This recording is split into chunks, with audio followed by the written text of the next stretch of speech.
Magpiprito po ako ngayon ng tilapia. Yan, lagyan po natin ng machine at ating ipiprito yan. Yan. Tilapsi ka na. Yan, habang nagpiprito po tayo ng tilapia ay magluluto po tayo ng niluyahang kibal.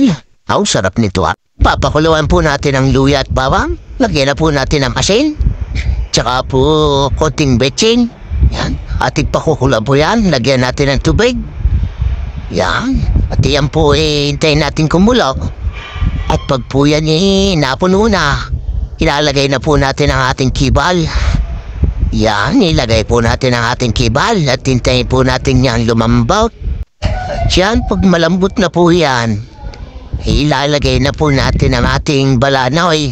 Yan, isa po yan sa nagpapasarap dyan sa niluyahang kibal.